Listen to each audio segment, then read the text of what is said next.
Welcome back. Bharat સ્થિત પોલેન્ડના રાજદૂતે નિવેદન આપ્યું છે. પોલેન્ડના રાજદૂત એડમ બુરાકોવ્સ્કીનું નિવેદન છે, યુક્રેનમાં રશિયાના હુમલાથી અમારા નાગરિકોને સમસ્યા ઊભી થઈ છે. ભારતીયોને પોલેન્ડમાં આવવા અમે મદદ કરી રહ્યા છીએ. પોલેન્ડ સહિત યુરોપિયન દેશો યુક્રેનના હુમલાની નિંદા કરી રહ્યું છે. તો અનેક વિદ્યાર્થીઓ યુક્રેન પોલેન્ડની સરહદ ઉપર ફસાયેલા છે. પોલેન્ડ દ્વારા તેમને યુક્રેન જવા દેવામાં નથી આવી રહ્યા. પોલેન્ડમાં હાલ અત્યારે યુક્રેન દ્વારા જવા દેવામાં વિદ્યાર્થીઓને નથી આવી રહ્યા, જેને લઈને વિદ્યાર્થીઓ સરહદ ઉપર હાલ અત્યારે મુશ્કેલીઓ વેઠી રહ્યા છે. વિદ્યાર્થીઓ પાસે હાલ અત્યારે ન તો ખાવાનું છે, ન તો પીવા માટેનું પાણી છે. તેવી વિકટ પરિસ્થિતિમાં હાલ અત્યારે યુક્રેનમાં વિદ્યાર્થીઓ સરહદ પર છે.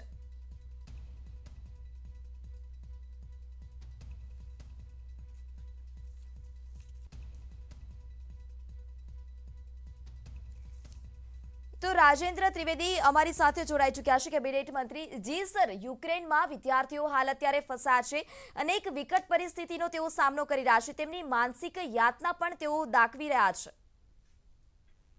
ગુજરાત સરકાર ખૂબ ચિંતિત છે.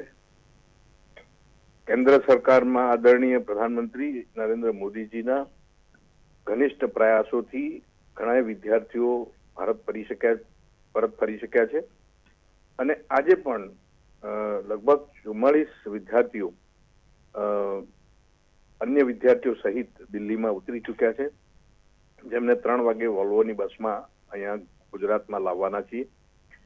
ગુજરાત સરકારે અન્ય વિદ્યાર્થીઓ જે કોઈ ત્યાં ફસાયેલા હોય તમામ માટે એક આગવી વ્યવસ્થા અને ચિંતા ગુજરાત સરકારે માનનીય મુખ્યમંત્રી ભૂપેન્દ્રભાઈ પટેલે એ ત્યાં આગળ રજૂ કરી છે અને એના અનુસંધાને મને પૂર્ણ શ્રદ્ધા છે કે આપણા ગુજરાતના તમામ વિદ્યાર્થીઓ ભાઈઓ બહેનો હેમખેમ ગુજરાતમાં પાછા આવશે અને એના માટેના પ્રયત્નો ચાલી રહ્યા છે. ધન્યવાદ. સર, બીજો પ્રશ્ન પૂછવા માંગીશ કે હાલ અત્યારે વિદ્યાર્થીઓ પાછા તો ફરી રહ્યા છે, પરંતુ હજુ 800 જેટલા ભારતીય વિદ્યાર્થીઓ ત્યાં ફસાયેલા છે. તો શું તેમને લાવવા કોઈ અલગ વ્યવસ્થા કરવામાં આવી છે? એ અલગ વ્યવસ્થા થઈ રહી છે અને આ ઇન્ટરનેશનલ ઇસ્યુ હોય, ઘણા બધા અન્ય દેશ સાથે વાટાઘાટ ચાલી રહી છે, વાતો ચાલી રહી છે અને જે ભારતની એલચી કચેરી છે ત્યાં યુક્રેનમાં એ વિશેષ પ્રયત્ન કરી રહી છે, જેને કારણે આપણા ભારતના વિદ્યાર્થીઓ, ગુજરાતના વિદ્યાર્થીઓ સલામત રીતે ત્યાંથી આવે અને એમને જે કંઈ વ્યવસ્થાની જરૂર છે એ વ્યવસ્થા પણ કરાઈ રહી છે. ધન્યવાદ. જી સર, તો અમારી સાથે ઘણા વિદ્યાર્થીઓએ પણ વાત કરી હતી કે જે યુક્રેનની બોર્ડર પર છે, તેઓએ તેમની યાતના બતાવી હતી કે તેમને નથી જમવાનું મળી રહ્યું, તેમની સાથે દુર્વ્યવહાર કરવામાં આવી રહ્યો છે. તો શું આને લઈને તમે કોઈ આગળ રજૂઆત કરશો ખરી? તો સંપર્ક તૂટી ગયો છે. તો જે રીતે કેબિનેટ મંત્રી રાજેન્દ્ર ત્રિવેદીએ જણાવ્યું કે તેઓ ચોક્કસપણે તમામ વિદ્યાર્થીઓને પરત લાવવાના તમામ પ્રયત્નો કરશે, પરંતુ બીજી તરફ જોવા જઈએ તો યુક્રેન બોર્ડર ઉપર જે વિદ્યાર્થીઓ ફસાયેલા છે તેઓ સતત ન્યૂઝ 18 સાથે સંપર્કમાં છે. ન્યૂઝ 18 સતત તેમની સાથે સંપર્કમાં છે, તેમની સાથે વાતચીત કરવાનો પ્રયત્ન કરી રહ્યું છે. ત્યારે તેઓએ વ્યથા જણાવી હતી કે તેમની પાસે નથી જમવાનું, નથી પીવા માટેનું પાણી અને યુક્રેનવાસીઓ તેમની સાથે દુર્વ્યવહાર પણ કરી રહ્યા છે. તો રશિયા અને યુક્રેન વચ્ચે યુદ્ધના ભણકારા વાગી ચૂક્યા છે, યુદ્ધ પણ શરૂ થઈ ચૂક્યું છે. ત્યારે અનેક વિસ્તારોમાં હાલ અત્યારે વિસ્ફોટ થઈ રહ્યા છે અને જેમાં ભારતીય વિદ્યાર્થીઓ ફસાઈ ચૂક્યા છે. ભારતીય વિદ્યાર્થીઓને પરત લાવવા તમામ પ્રકારના પ્રયાસો ચાલુ રહ્યા છે. તો યુક્રેન પોલેન્ડ બોર્ડર ઉપર ભારતીય વિદ્યાર્થીઓ ઠંડીમાં, કડકડતી ઠંડીમાં અને સામાન સાથે પહોંચ્યા હતા, પરંતુ યુક્રેન દ્વારા તેઓને પોલેન્ડ પહોંચવા દેવામાં નથી આવી રહ્યા, જેને લઈને વિદ્યાર્થીઓ અનેક મુશ્કેલીનો સામનો પણ કરી રહ્યા છે. તો વિદ્યાર્થીઓ હાલ અત્યારે અનેક મુશ્કેલીનો સામનો કરી રહ્યા છે. ન્યૂઝ 18 સતત તેમની સાથે સંપર્ક કરવાનો પ્રયત્ન કરી રહ્યું છે, તેમના માતા પિતા સાથે સતત સંપર્કમાં રહ્યું છે. તો તેઓ માતા પિતા પણ અવશ્ય તેમની ચિંતામાં છે કે ક્યારે તેઓના દીકરા દીકરીઓ પરત ભારત ફરશે. તો યુક્રેનમાં યુદ્ધ શરૂ થાય તે પહેલા જ સ્વદેશ પરત આવેલા ભાવનગરના રાહુલ બોરીચાએ યુક્રેનની સ્થિતિની માહિતી આપી હતી. રાહુલે કહ્યું હતું કે યુક્રેનમાં યુદ્ધની સ્થિતિએ જરૂરી ચીજોના ભાવ આસમાને પહોંચાડી દીધા છે અને આ તમામ ફ્લાઇટ્સના ભાવ પણ 2 થી 3 ગણા વધી ગયા છે અને તેમાં પણ ઊંચા ભાવ હોવા છતાં ટિકિટ મળવી મુશ્કેલ હતી.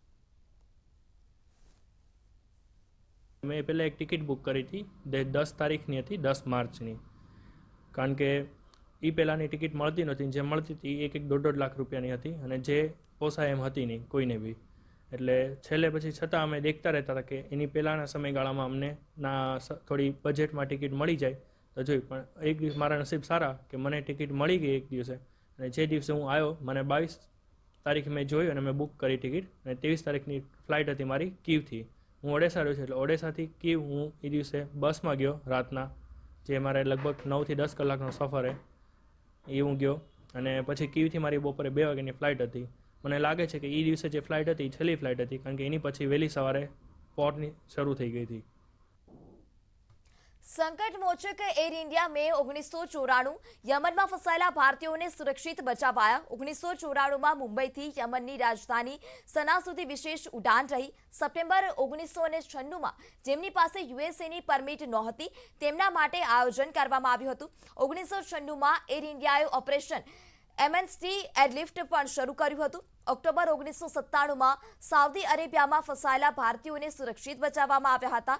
જુલાઈ 2006માં સાયપ્રસના લારનાકાથી લેબનાનની ભારતીયોને પરત લાવવામાં આવ્યા હતા. જ્યારે માર્ચ 2011માં મિસ્રના કાહિરમાં 11,345 ભારતીયોને બહાર નીકાળવામાં આવ્યા હતા.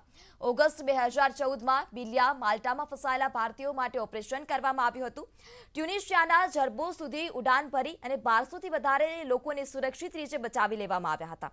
જ્યારે વાત કરીએ એપ્રિલ 2015ની, તો એપ્રિલ 2015માં યમનના સનામાં ભારતીય અન્ય દેશોના નાગરિકો માટે ઓપરેશન કરવામાં આવ્યું હતું. જાન્યુઆરી ફેબ્રુઆરી 2020 જેમાં કોરોના મહામારી વચ્ચે ચીનના વુહાનમાં ઉડાન ભરી અને ચીનના વુહાનમાં ફસાયેલા ભારતીયોને સુરક્ષિત બહાર કાઢવામાં આવ્યા હતા. મે 2020માં 7 મેથી એરલાઇન વંદે ભારત મિશન પણ છે.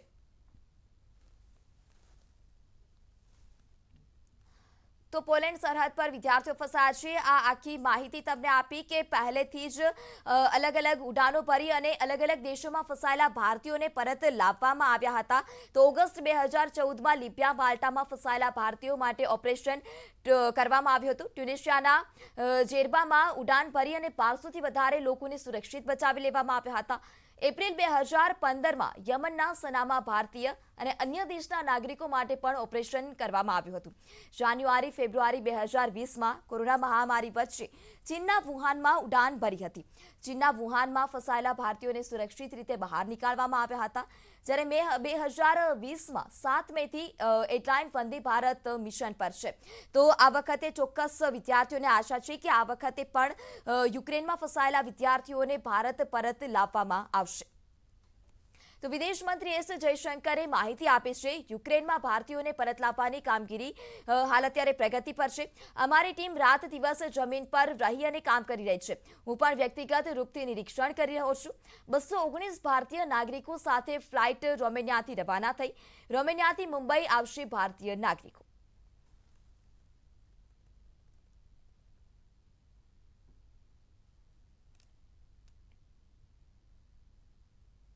તો યુક્રેનમાં ફસાયેલા ભારતીયોને પરત લાવવા કામગીરી ચાલી રહી છે. ત્યારે વિદેશ મંત્રી એસ જયશંકરે પણ જણાવ્યું હતું કે હું વ્યક્તિગત રીતે આ પરિસ્થિતિનું નિરીક્ષણ કરી રહ્યો છું. 219 ભારતીય નાગરિકો સાથે ફ્લાઇટ રોમેનિયાથી રવાના થઈ ચૂકી છે. રોમેનિયાથી મુંબઈ આ નાગરિકો ભારત પરત આવશે. તો યુક્રેનમાં ફસાયેલા ભારતીયોને સુરક્ષિત સ્વદેશ લાવવાની કવાયત શરૂ થઈ છે. જોકે હજુ સુધી ઘણા વિદ્યાર્થીઓ યુક્રેનમાં ફસાયેલા છે. વલસાડની એક વિદ્યાર્થીનીએ વિડીયો શેર કરી અને પોતાની આપવીતી જણાવી હતી. આ સાથે જ ભારત સરકાર પાસે મદદની પોકાર કરી છે. વલસાડના અતુલ વિસ્તારમાં રહેતી આસ્થા રાજપાલે પરિવારજનોને વિડીયો મોકલ્યો છે. આસ્થા MBBSના અભ્યાસ અર્થે યુક્રેન ગઈ હતી અને તે રશિયાની બોર્ડર નજીક આવેલા જ એક શહેરમાં તેના અન્ય સાથી મિત્રો ભારતીય વિદ્યાર્થીઓ સાથે તે અભ્યાસ કરી રહી છે. જે વિસ્તારમાં આ ભારતીય વિદ્યાર્થીની અને તેના સાથીઓ ફસાયા છે તે વિસ્તારમાં રશિયાની સેના ભીષણ ગોળીબાર અને બોમ્બમારો કરી રહી છે. પોતાની આસપાસ થતા બોમ્બમારાના દ્રશ્યોને પણ તેને વિડીયો મારફતે મોકલ્યા હતા. તો આ યુદ્ધની પરિસ્થિતિમાં મોટા ભાગે તેઓ બંકરમાં જ પુરાઈ રહે છે. તો વળી ભારત સરકારે ફસાયેલા ભારતીયોને યુક્રેનથી બહાર લાવવાના પ્રયાસો પણ શરૂ કર્યા છે અને તે મોટે ભાગે પોલેન્ડ અને રશિયાની સરહદથી દૂર અન્ય દેશોની સરહદ નજીકના વિસ્તારોમાંથી લાવવામાં આવી રહ્યા છે. જોકે વલસાડની આસ્થા અને તેના અન્ય સાથીઓ જે શહેરમાં ફસાયા છે તે રશિયાની બોર્ડરથી માત્ર 15 કિલોમીટર દૂર છે. તેનું કહેવું છે કે જે જગ્યાએથી સુરક્ષિત બહાર નીકળવાનો રસ્તો છે ત્યાં જવું હાલ મુશ્કેલ છે.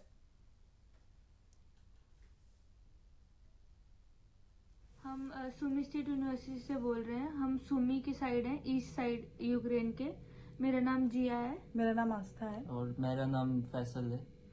हम बस ये हेल्प चाहते हैं कि हम ईस्ट साइड हैं और जो इवैक्यूएशन हो रहा है वो हंगरी, रोमानिया और पोलैंड से हो रहा है, जो कि वेस्ट साइड में है। हमारे लिए वो 18 आवर्स या 20 आवर्स का ट्रेवल है। हम उस साइड नहीं ट्रैवल कर सकते। अभी ट्रैवल तो बिल्कुल कर ही नहीं सकते हैं। और सब बोल रहे हैं कि एयर रूट वगैरह सब बंद है, तो हमें सिर्फ लैंड रूट लेना पड़ेगा।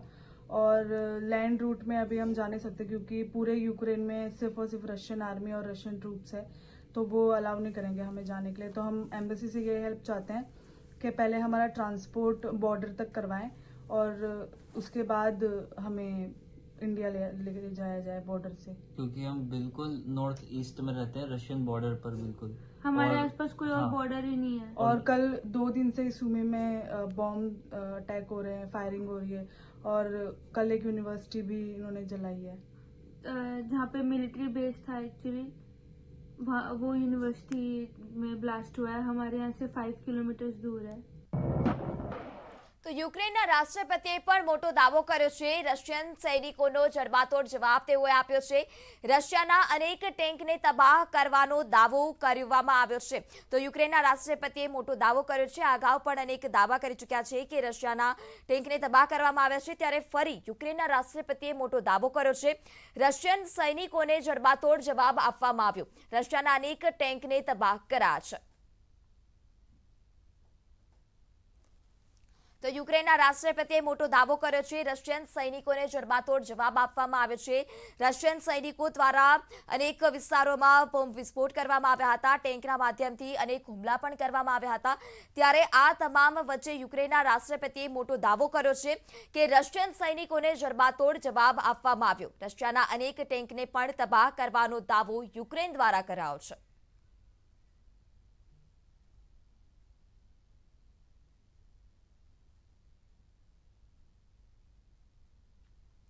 તો યુક્રેન પોલેન્ડની સરહદે ભારતના 800થી વધારે વિદ્યાર્થીઓ ફસાયા છે, જેમાં 50 જેટલા ગુજરાતના વિદ્યાર્થીઓ છે। આ વિદ્યાર્થીઓનું કહેવું છે કે તેમને યુક્રેન તરફથી પોલેન્ડની સરહદમાં પ્રવેશવા દેવામાં નથી આવી રહ્યા। પોલેન્ડ તેમને આવકારવા તૈયાર છે, પરંતુ તેમને યુક્રેનની સરહદ પાર કરતા રોક્યા છે। તો આ વિદ્યાર્થીઓ -4 ડિગ્રી તાપમાનમાં 40 કિલોમીટર ચાલી અને પોલેન્ડ સરહદ પર પહોંચ્યા છે, જ્યાં તેમના માટે કોઈ વ્યવસ્થા પણ કરવામાં નથી આવી। તેમના પાછા યુક્રેનમાં જવાનું કહેવામાં આવી રહ્યું છે। તો આ વિદ્યાર્થીઓ યુક્રેનના યુદ્ધગ્રસ્ત ટર્નોપિલ શહેરમાંથી આવ્યા છે। जैसा कि आप सब हम अभी देख सकते हैं, यहाँ हज़ारों की तादाद में बच्चे जो हमारी एम्बेसी ने गाइडलाइंस दी थी उसको फॉलो करते हुए हम लोग यहाँ पे पोलैंड आ गए हैं। अब यहाँ पे 30-35 किलोमीटर पैदल चलने के बाद यहाँ पे जब हम लोग चेक पोस्ट पे पहुँचे, तब यहाँ से हम लोगों को बोला जा रहा है कि अब आप लोग वापस जाएं। अब हमारे पास एक तो यहाँ से वापस जाने का कोई रास्ता नहीं, दूसरा जिस स्टेट से हम लोग आए टर्नोपिल से, वहाँ पे अभी सुबह एयर स्ट्राइक होने का पूरा 200% रिपोर्ट कंफर्म मिला है। ये तो हमें जब बताया गया था, एडवाइजरी दी गई थी कि आप अपना पर्सनल व्हीकल करके आ सकते हैं, आपको 30 किलोमीटर पहले उतर जाना रहेगा, आपको चेक पोस्ट पार करने के लिए वॉक बाय वॉक आना पड़ेगा। तो ये एडवाइजरी जब हमने फॉलो की, उसके बाद भी स्टिल अभी हमको यही बोला जा रहा है कि आप वापस चले जाइए।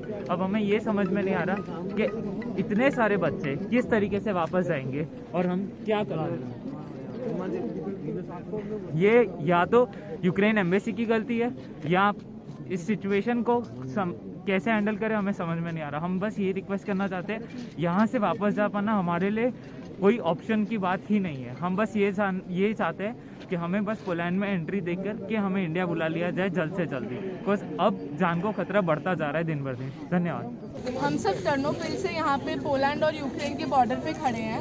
हम लोग रात 12 बजे यहाँ आ गए थे, क्योंकि जैसा हमें बताया गया था कि हमें रेस्क्यू करने के लिए क्या क्या प्रोटोकॉल्स हैं जो कि एम्बेसी की तरफ से रिलीज़ किए गए थे, तो हम उसी हिसाब से यहाँ पर आए हैं। और हमें बताया गया था कि हमारे जो टर्नोपिल शहर है वहाँ पे इतनी बसेज अरेंज नहीं हो सकती क्योंकि मार्शल लॉ और सब कुछ है।